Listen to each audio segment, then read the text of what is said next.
तो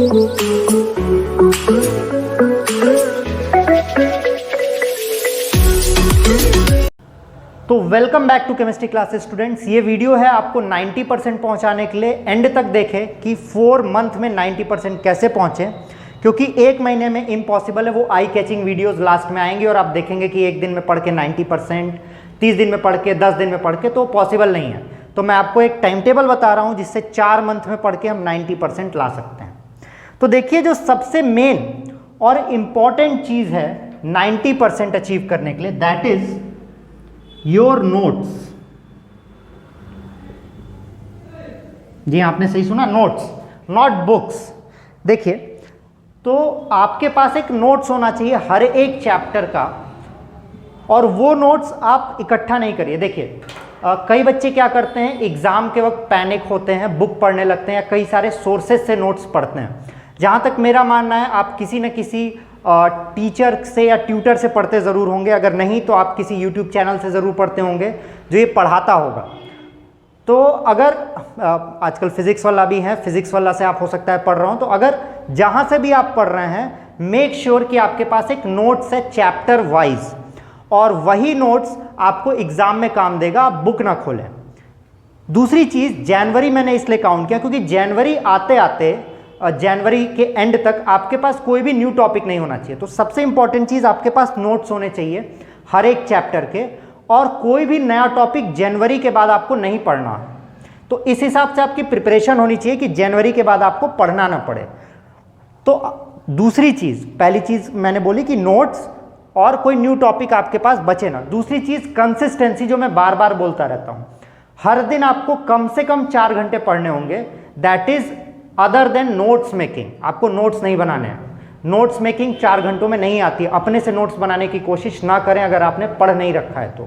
जो भी टीचर के नोट्स हैं, जिन टीचर से आप पढ़ते हैं, उन पे रिलाई करें, उनके नोट्स पढ़ें। दूसरी चीज़ जो आती है वो आती है PYQs, प्रीवियस ईयर क्वेश्चंस। आपके पास PYQs होने चाहिए, नेट पे अवेलेबल हैं, आप देख सकते हैं। I am not talking about sample papers, I am talking about PYQ, previous year questions जो बोर्ड एग्जाम्स में आते हैं। उसको ज़रूर से आप देखें। चैप्टर वाइज की बुक्स भी आती हैं, नेट पे भी होता है, अगर आप सर्च करेंगे तो आपको मिल जाएगा। तो उसको देखें, उसके हिसाब से अपने चैप्टर को प्रिपेयर करें। आप अपने चैप्टर के बारे में बेटर जानें। जब भी आप एक चैप्टर पढ़ लें तो उसके PYQs देखें कि कैसे इसके क्वेश्चंस आते हैं, और फिर उसका एक मॉक टेस्ट देने की कोशिश करें। जहां भी आप पढ़ते होंगे, कोचिंग्स में, स्कूल्स में टेस्ट होते होंगे, तो टेस्ट पेपर सॉल्व करने की कोशिश करें। तीसरी चीज़, ज़्यादा से ज़्यादा क्वेश्चंस होने चाहिए। Not only PYQs, previous year questions तो आपको सॉल्व करने ही हैं, उसके साथ आप कोशिश कीजिए कि आप ज़्यादा से ज़्यादा क्वेश्चंस देखें किस टाइप के आते हैं।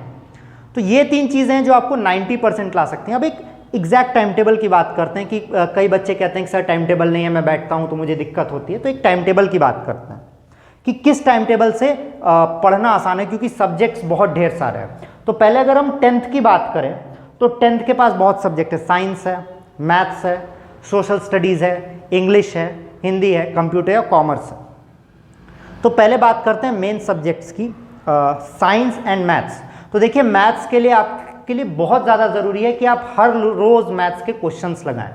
मैथ्स के क्वेश्चंस आपको हर रोज़ लगाने हैं, not only from your exercise but examples भी लगाने हैं।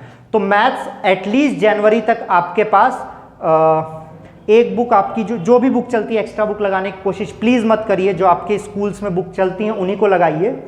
आप अपनी एक बुक को कम से कम 3 से 4 बार लगा चुके हों जनवरी ख़त्म होते तक, ठीक है। PYQs आप नहीं भी लगाते हैं तो चलेगा, बट वो क्वेश्चंस आप लगा चुके हो। अपनी बुक, एक बुक, ज़्यादा सोर्सेज की ज़रूरत नहीं है, क्योंकि आपको पता है too many cooks spoil the broth. तो कई सारे लोग रहेंगे तो आप इधर से थोड़ा सा लिए, इधर से थोड़ा सा लिए, और पूरा मिलके गोबर हो गया।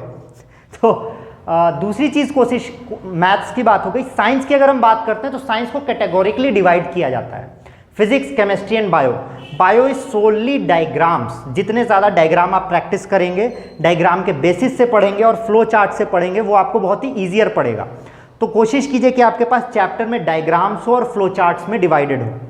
फिजिक्स की अगर बात करते हैं तो फिजिक्स में हर सब्जेक्ट के नोट्स की एक कॉपी बना लीजिए, बेटर पड़ेगा। फिजिक्स के लिए आप पहले क्या कीजिए, चैप्टर के फॉर्मूलेज लिख लीजिए। फर्स्ट पेज पे चैप्टर की हेडिंग डालिए और उसके सारे फॉर्मूलेज लिख लीजिए। उन फॉर्मूलेज के बाद आप ये भी लिखते जाइए कि वो क्या है। जैसे कि आपने मान लीजिए लिखा v equal to u plus a t, तो आपको ये पता होना चाहिए कि v क्या है, u क्या है, a क्या है और t क्या है।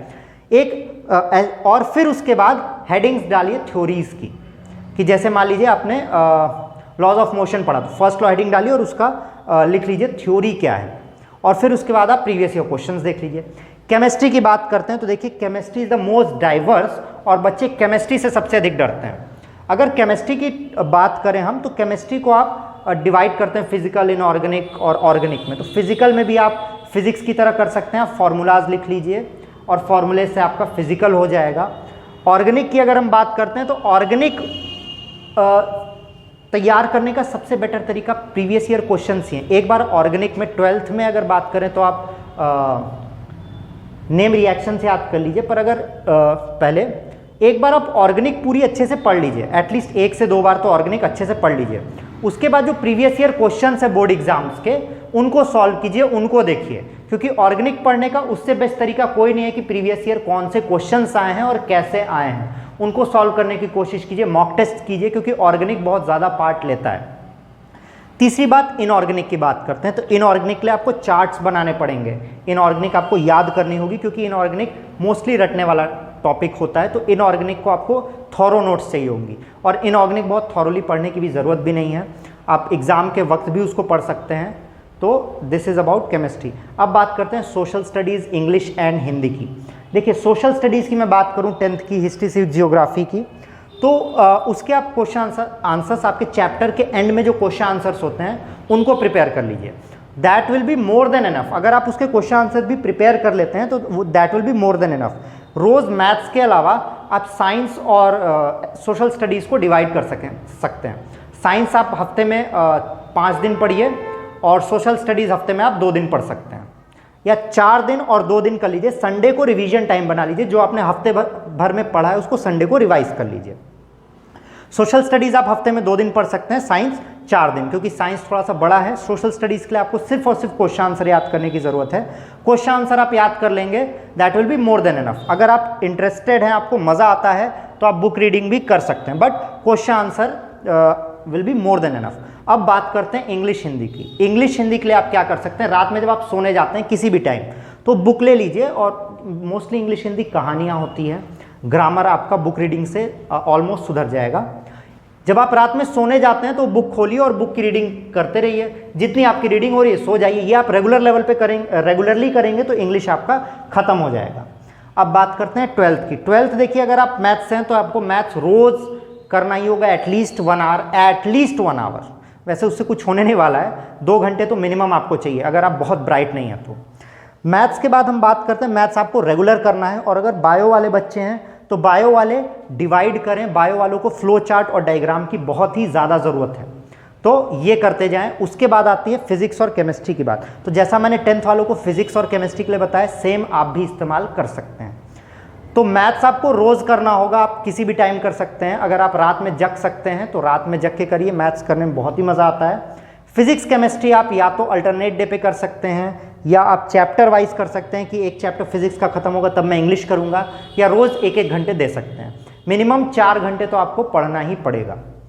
तो ये था टाइम टेबल जो आपको 90% लाने में मदद करेगा। अगली वीडियो में मिलते हैं। कौन सी वीडियो आपको चाहिए नेक्स्ट, आप नीचे कमेंट करके मुझे ज़रूर बता सकते हैं। Till then, signing off, bye bye.